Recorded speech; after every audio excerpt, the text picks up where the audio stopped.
Selamat pagi. Selamat pagi semua. Selamat pagi. Anak-anakku yang manis, apa kabar dulu? Apa kabar? Barengan jawabnya, Baik. apa kabar? Luar biasa. Tadi beneran pengen nangis aku. Aduh. Ih, ibu jangan nangis.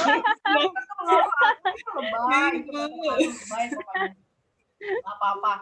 Baiklah, anak-anakku yang manis, jadi sore hari ini spesial sekali karena saya berkesempatan untuk bertemu dengan alumni yang berbekas banget di hati saya, terutama masalah BSS nih.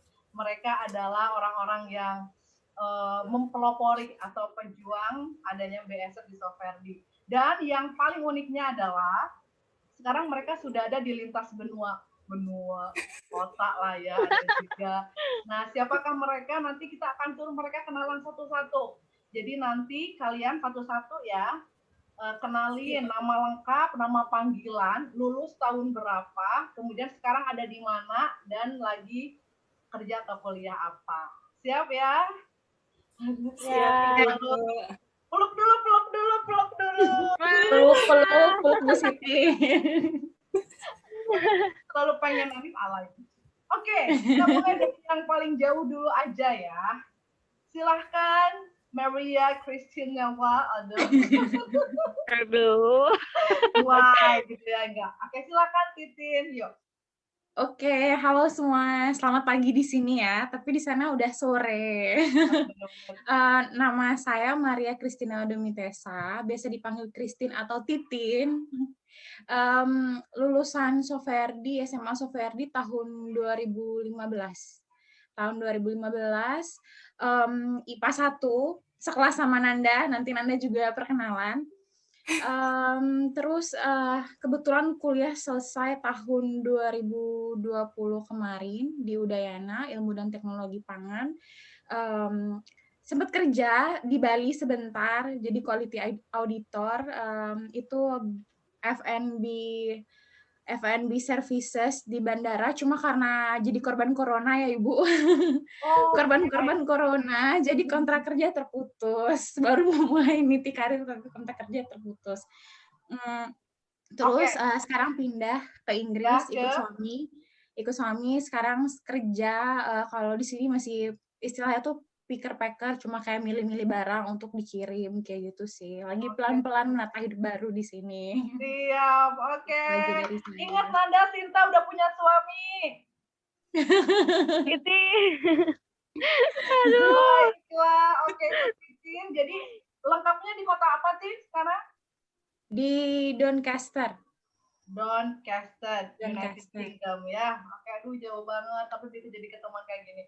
Sip, oke, terima kasih. Next, kita kenalan sama yang katanya touch up banget nih. Aduh.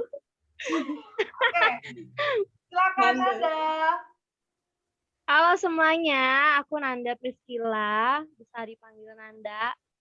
Lalu aku lulusan tahun 2015 dari Soferdi.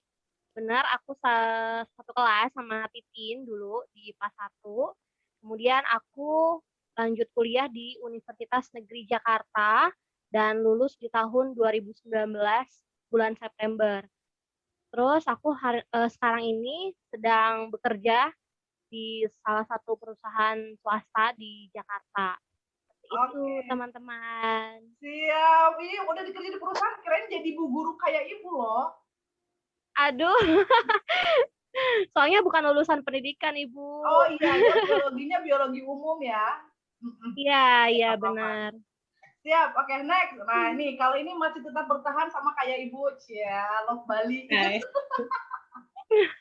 Silakan. Selamat sore Ibu, selamat pagi semuanya. Nah, perkenalkan nama saya Nikade Sinta Purnama Febriasari, bisa dipanggil Sinta. Saya lulus dari SMAK Soferdi Tuban tahun 2015, lalu melanjutkan ke Poltekkes Denpasar, lulus tahun 2018. Kemudian saya melanjutkan lagi ke Stikkes Wiramedika dan baru lulus 2021. Oke, berarti udah Keren S1 ya Sinta, sekarang udah ya. 2 kali kuliahnya, hebat, keren banget Sinta. Paling lama berarti kuliahnya Sinta. Oke, Iya. Mm-mm. Untuk ya. Jadi untuk suka pengalaman seafood ini. kerjanya, Pengalaman oke siap. ya. Jadi sambil kuliah waktu di Poltekkes itu saya pernah di rumah sakit swasta, kemudian home care karena sibuk waktu ke jenjang S1-nya sibuk, akhirnya saya mengambil di praktek dokter. Oke, sampai sekarang ya. Ya. Dan Oke. ada ibu suster kita, hebat.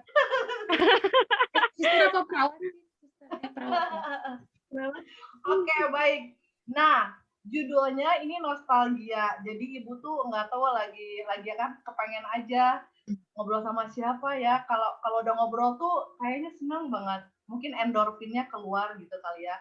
Tapi nanti ngobrolnya jangan keroyokan ya satu-satu. Intinya menularkan habit atau kebiasaan baik dari kalian, kemudian tips sukses dari kalian buat adik-adik kelas juga gitu.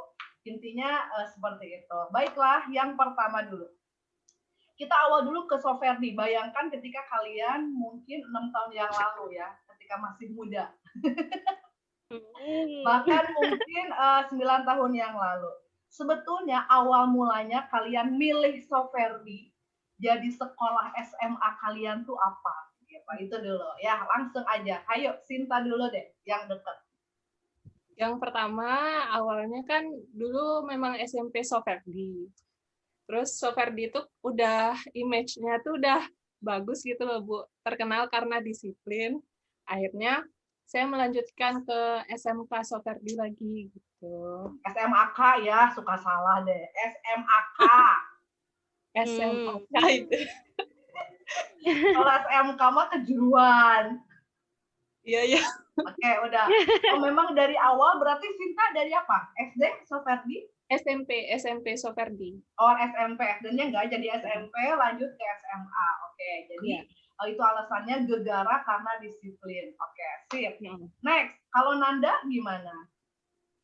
Kalau aku sebenarnya nggak tahu sekolah Soferdi, karena kan aku dari Jakarta kan. Nah, tapi kan SMP-nya udah di Bali. Cuma jadi belum terlalu paham lah tentang Bali seperti itu. Awalnya justru aku pilih yang negeri gitu, coba negeri, cuman udah 3 kali mencoba dan tidak lulus seperti itu. Ya udah akhirnya tante aku rekomendasiin Soferdi seperti itu. Jadi akhirnya aku coba Soferdi dan bahkan pas daftarnya pun kata pihak TU-nya aku cewek yang terakhir gitu, perempuan yang terakhir diterima di Soferdi seperti itu. Jadi ya itulah bukan suatu kebetulan kan Bu, tapi emang udah rencananya gitu. Oh gitu. Berarti kamu waktu SMP-nya di Jakarta masih ya?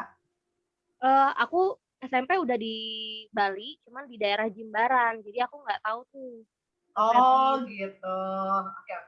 Siap. Berarti memang juga tanpa sengaja memang kayaknya kudu ke Soferdi gitu kan? Iya, Ya, betul. siap. Oke, simpan dulu ceritanya, simpan. Kalau Titin gimana? Kalau Titin dulu TK emang di Soferdi. Terus SD SMP di luar Soferdi. Pas dari SMP lulus, orang tua sih emang pengennya balik ke Soferdi lagi karena kayak kata Sinta tadi emang udah image-nya kayak sekolah bagus, disiplin, kayak gitu-gitu sih. Waktu itu sih pengennya ke negeri karena teman-teman dari negeri banyak lanjut ke negeri juga kan. Cuma kayak orang tua emang bapak sih paling ngebet banget, udah kamu di Soferdi aja gitu. Selain karena emang udah tahu Soferdi bagus, juga karena waktu itu lebih deket ke rumah kan, dan karena nggak ada kendaraan pribadi juga, belum punya motor sendiri, jadi kayak ya udah selain bagus juga lebih deket ke rumah, lebih gampang lah untuk diatur transportasinya ketimbang kamu ke negeri jauh, kayak gitu sih. Iya, oke. Jadi bersyukur banget jadi keluarga besar Soferdi karena memang semoga bisa mempertahankan image-nya yang Soferdi itu disiplin, kemudian merhatiin siswanya juga meskipun swasta gitu lah ya. Justru karena swasta itu kali diperhatiin ya. Oke, berikutnya. Setelah kalian masuk ke Soferdi, kira-kira kaget atau sesuai ekspektasi? Jadi kalian Ibu persilakan untuk mengungkapkan testimoni. Pokoknya pengalaman baiknya aja deh ya. Pengalaman buruknya boleh tidak. Pengalaman-pengalaman yang berkesan di Soferdinya itu, entah itu dari gurunya, teman-temannya, atau lingkungannya, seperti apa? Sekarang dari Nanda dulu. Oke, kalau menurut aku mungkin dari gurunya dulu. Kalau dari gurunya asik-asik, gaul-gaul, apalagi Ibu Siti salah satu guru favorit aku. Terus juga mereka apa ya, guru-gurunya benar-benar disiplin tadi ya, dari bagaimana kita belajarnya belajarnya itu juga dengan sistematika atau teks-teks yang gampang dimengerti seperti itu. Dan mungkin ya untuk karena swasta kan jadinya lebih kecil ya Bu ya, maksudnya lingkup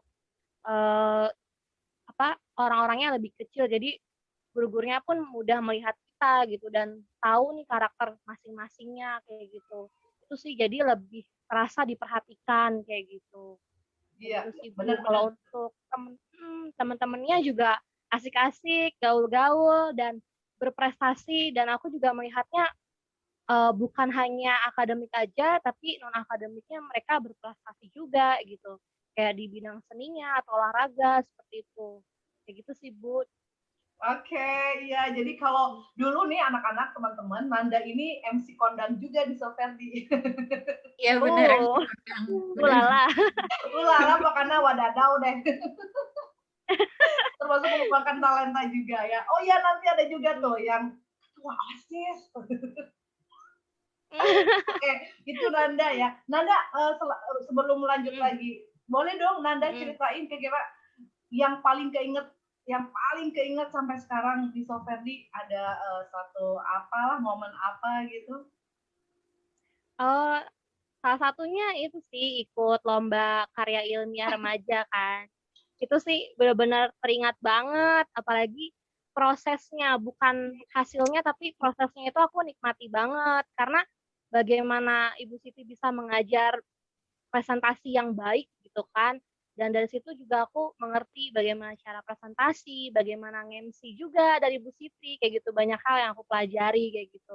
Dan relate banget ketika aku ngerjain skripsi lebih mudah, ketika aku presentasi di depan teman-teman, bahkan ketika aku juga ikut kayak ada lomba presentasi di kampus, aku dapat juara 1 kayak gitu, jadi kayak benar-benar relate. Keren. Itulah prosesnya, nikmati kayak gitu Bu. Oh, keren banget. Ada jadi keren banget Nanda. Oke. Berikutnya coba sekarang Titin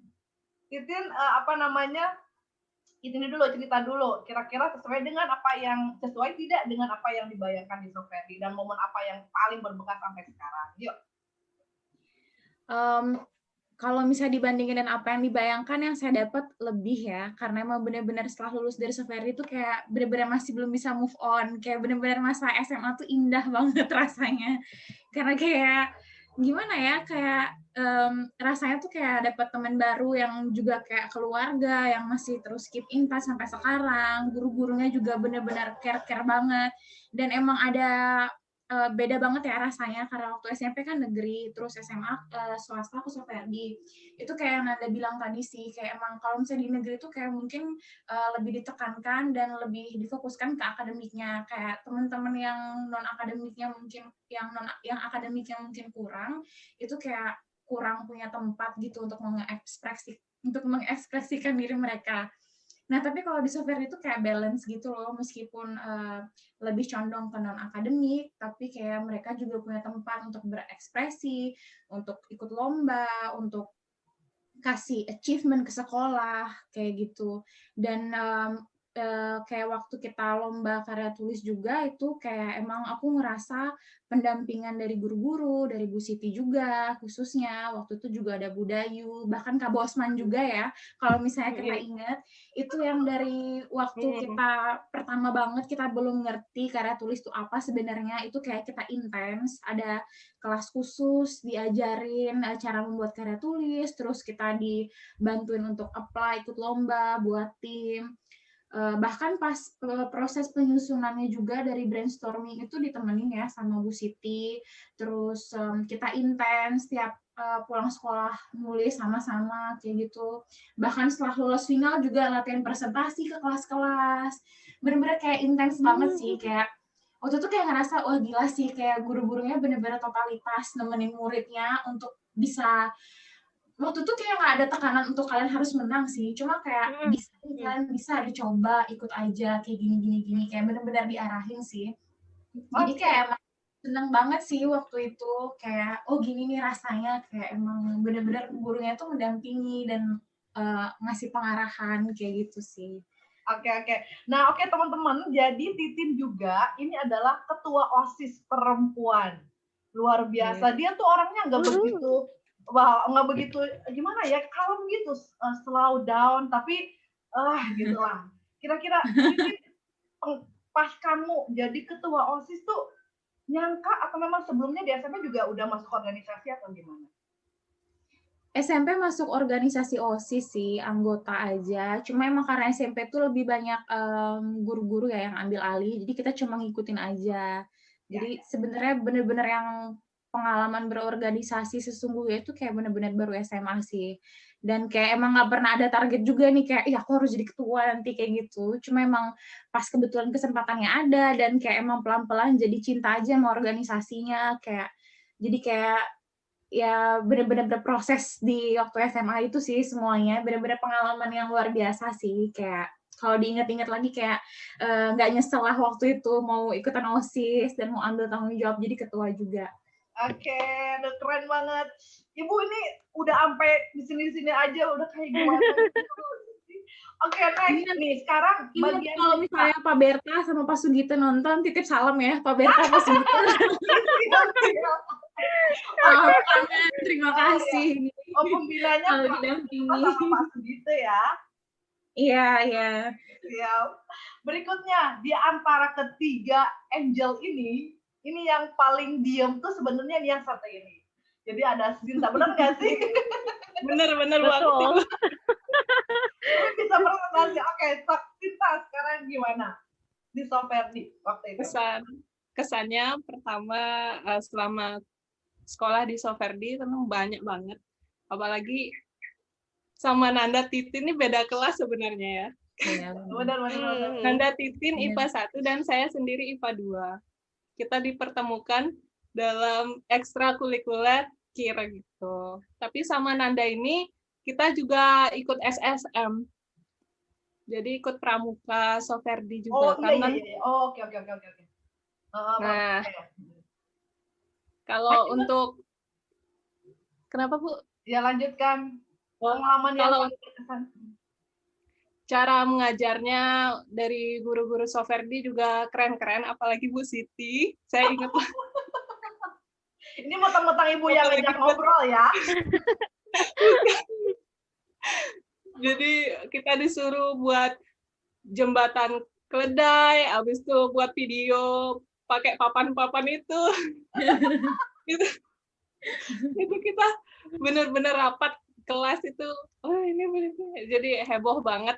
Seru banget. Iya. Jadi seneng banget ngerjain siswa. Seru banget. Dampaknya kalian jadi lebih kompak aja gitu kelasnya dan ada produk yang dihasilkan istilahnya ya. Oke, jadi memang Sinta ini beda sendiri IPA 2, Titin sama Nanda dalam IPA 1. Terus kalau boleh tahu waktu itu kalian kan ikut pelatihan KIR makanya jadi satu ya.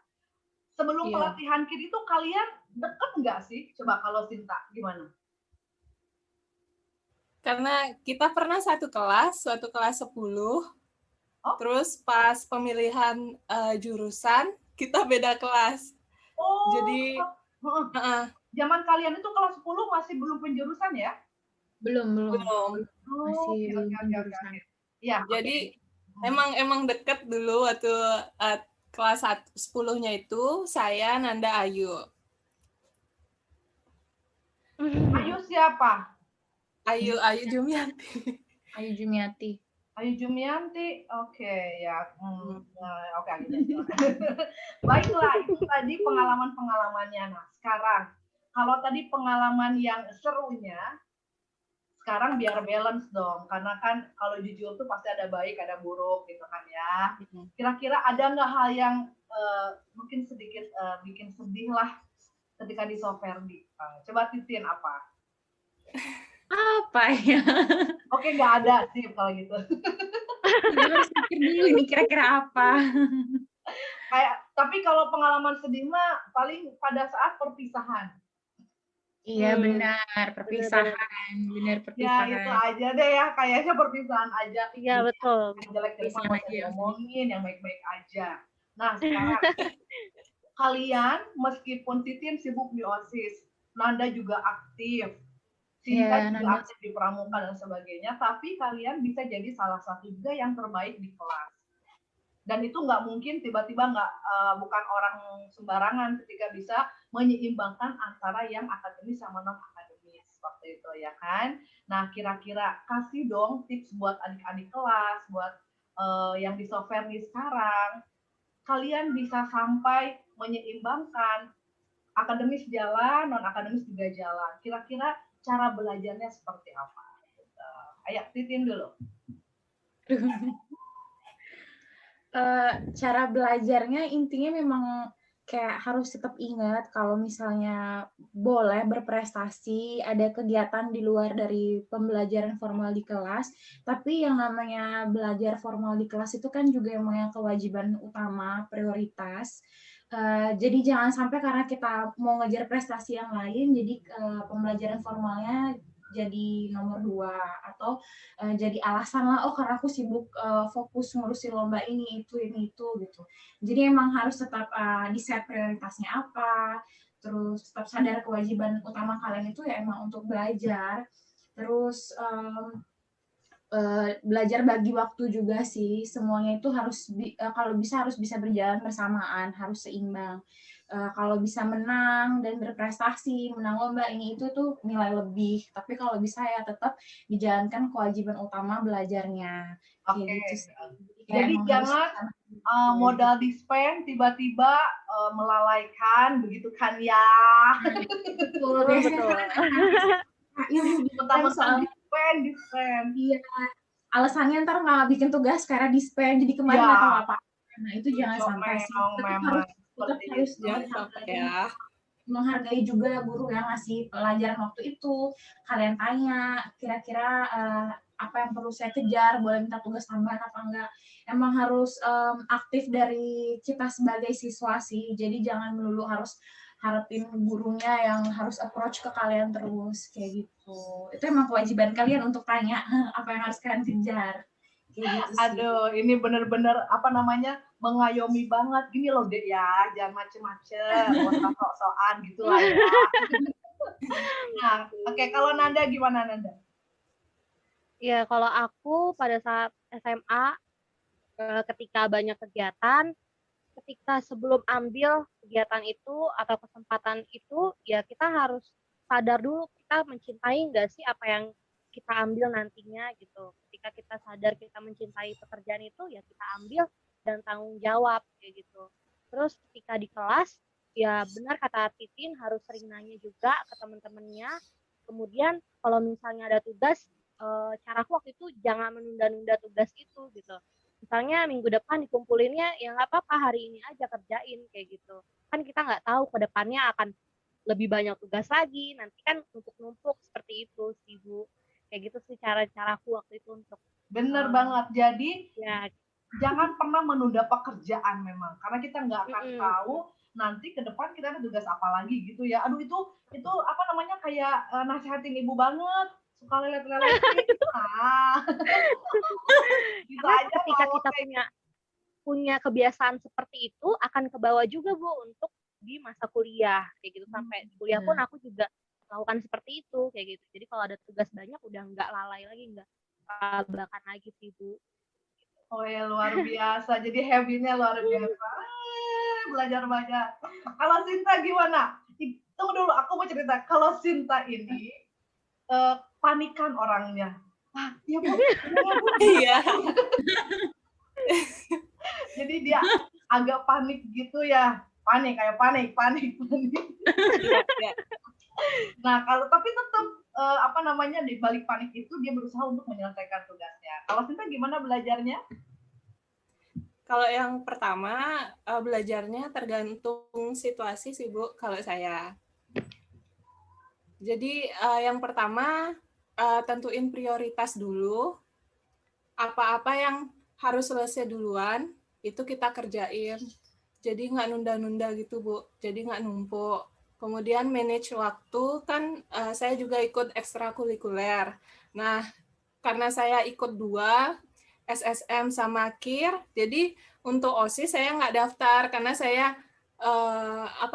sadar kalau saya ambil ikut OSIS nanti kegiatannya banyak, saya belum bisa manage waktu untuk ke akademisnya gitu. Nanti saya kewalahan, jadi kita harus tanggung jawab juga. Kita pikirin apakah saat kita ambil kita bisa tanggung jawab atas pilihan kita atau enggak kayak gitu. Oke, Jadi benar-benar tentuin prioritas dulu.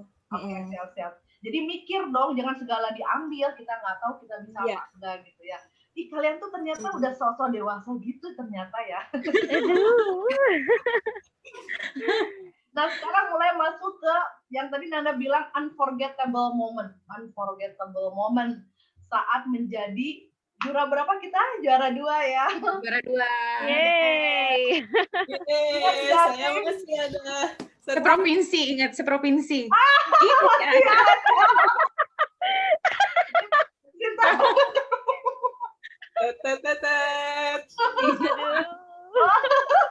Titin masih ada nggak sama Nanda? Ada tapi di rumah. Oh ya di rumah. Oke, jadi yang kebayang tuh saat kita di mobil pun latihan ini kurang lama. Benar. Benar. Itu keren banget. Nah, bahkan kita cek lokasi juga nggak sih sebelum lomba, kayak cek lokasi juga sebelum lomba, kayak sama Bu Siti kita cek lokasinya di mana nih sekolahnya biar nggak nyasar pas hari. Benar. Oh iya. Iya benar. Kita cek dulu Hamin 1 ya, Hamin berapa gitu. Iya kayaknya. Sebelum PM itu. Niat banget memang ya. Total banget. Jadi beneran bahwa hasil tuh gimana usaha kita ya guys. Iya benar. Jujur aja sekarang agak mulai mungkin udah agak-agak tidak se-fighting yang dulu sih sebenarnya ya, tapi semoga dengan sudah ngobrol sama kalian jadi bisa fighting lagi. Oke. Nah, amin.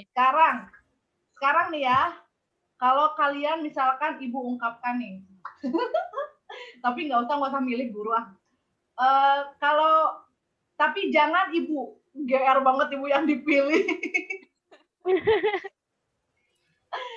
Kalian sebutkan salah seorang guru, kemudian kenapa ngefans sama beliau dan pesan untuk beliau.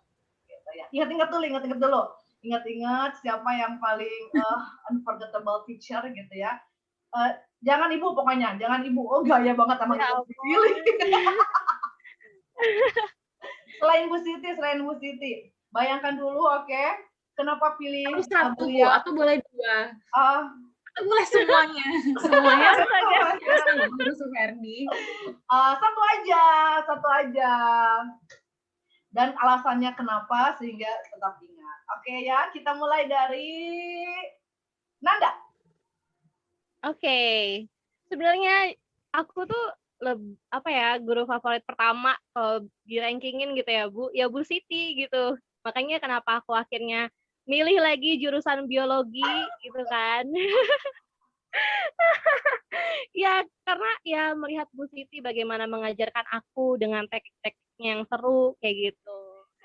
Cuman kalau tadi Bu Siti bilang jangan milih aku, ya mungkin keduanya Bu Novlin. Oke. Ya, kan mengajar agama. Iya, waktu itu Bu Novlin ya mengajarnya juga asik, dia juga menerima kita apa adanya sebagai murid seperti itu. Dan waktu itu sempat juga lomba dengan Jambore namanya Bu. Jambore agama Kristen kayak gitu. Kebayang Bu Novlin itu kan gahul gila orangnya ya kan. Iya. Sampai sekarang aja. OTW anggota dewan, amin. Iya. Amin, amin. Oke, next Ibu next. Sekarang berikutnya Sinta dulu, Titin terakhir. Kalau Sinta siapa? Ibu Nuryani. Bu Nuryani. Katanya nggak boleh pilih Bu Siti. Ibu lagi dulu. Ya kalau yang pertama pasti Bu Siti ya, soalnya kayak paling berkesan lah menurut saya, kayak ngemong gitu, kayak sosok ibu lah gitu. Terus kalau disuruh pilih yang kedua saya Bu Olin, karena Bu Olin juga kayak sabar banget kalau ngajarin itu, walaupun saya nggak bisa tuh kayak dituntun gitu, bener-bener sampai ngerti gitu, nggak ditinggal. Oke, kata Ika ya waktu itu ya, misalnya udah nggak di Soferdi lagi, udah pindah. Oh. Kalian juga dekat di Pramuka kali ya? Oh iya benar. Anak Pramuka deket Bu Olin. Oke. Aduh, ya, next nggak nyangka loh. Next Titin sekarang Titin. Sebenarnya hampir semua guru Soferdi itu kayak spesial ya, karena kayak punya cara ngajarnya masing-masing, terus rata-rata juga punya caranya masing-masing untuk deket sama masing-masing murid-muridnya. Kayak tadi Sinta bilang Bu Olin, karena Bu Olin memang banyak ngajar di Pramuka juga ya untuk ekskul, itu kayak emang bisa nunjukin sih, maksudnya kayak mereka emang benar-benar dekat ke murid yang mereka harus ayomi saat itu, maksudnya kayak untuk fokus di ekstrakurikuler itu. Kalau misalnya Titin, mungkin Budayu ya, karena selain Budayu 2 tahun jadi jadi wali kelas kita. Aku duga Titin pasti milih Budayu setipe soalnya. Tuh Budayu, terus karena 2 tahun jadi wali kelas, terus juga Budayu waktu itu wakil kepala sekolah untuk masalah kesiswaan. Jadi kalau misalnya ada urusan OSIS apa-apa, emang selain sama Pak Sugita Pak Berta, pasti approach-nya selalu ke Budayu. Jadi banyak sharing, curhat, suka duka, banyak minta nasihat juga sama Budayu. Jadi kayak benar-benar Budayu tuh kayak ibu banget lah pokoknya juga di sekolah gitu, kayak bukan itu cuma untuk sharing masalah pelajaran, tapi juga masalah lainnya. Saat itu suka dukanya, pokoknya kangen banget lah sama Budayu. Semoga Budayu masih ngajar di Soferdi ya. Suka sama Budayu Titin ya. Iya, titip salam lah Bu buat Budayu. Aduh, siap. Nanti Ibu spesial kasih linknya. Budayu ini dari Titin. Maksudnya Budayu, Bu Olin. Oke, siap ya. Iya. Oke, nah sebagai closing statement. Nggak berasa ya, kok bentar banget. Iya, jangan lama-lama. Nanti orangnya dengerinnya juga lama. Kurang bagus. Closing statement, Sinta, Titin, sama Nani. Halo semua, buat adik-adik yang masih bingung mau lanjut SMA kemana, wajib banget untuk memasukkan Soferdi sebagai prioritas sekolah nomor 1 kalian, karena akan banyak banget ilmu-ilmu yang kalian dapatkan, bukan hanya ilmu-ilmu secara formal, pendidikan, tapi juga akan ada banyak nilai-nilai positif yang bisa kalian peroleh, dan saya yakin 3 tahun kalian nanti akan menjadi penuh warna, karena kalian tidak hanya diajak untuk fokus dalam pembelajaran akademis, tapi juga diajak untuk menggali bakat dan minat non-akademis kalian. Jadi semuanya punya kesempatan untuk berkarya dan berprestasi. Hai, buat kamu adik-adik yang masih bingung atau galau mau lanjutin SMA kemana, aku rekomendasikan SMA Soferdi menjadi pilihan kamu, karena SMA ini berkualitas mulai dari akademiknya maupun non-akademiknya. Jadi kamu jangan perlu khawatir lagi bagaimana guru-gurunya mengajar, bagaimana lingkungannya mendukung kamu dalam prestasi akademik maupun non-akademiknya. Dan banyak lulusan berprestasi yang melanjutkan pendidikannya di universitas negeri. So, jangan lupa. Kalian nih yang lagi bingung mau lanjut SMA kemana, aku rekomendasiin untuk ke Soferdi, karena sekolah ini merupakan sekolah yang bermutu dan berkualitas, serta dari tenaga pengajar yang profesional dan bertanggung jawab. Kalian nggak akan bosan karena ekstrakurikulernya banyak banget cara mengajar yang seru dan Soferdi.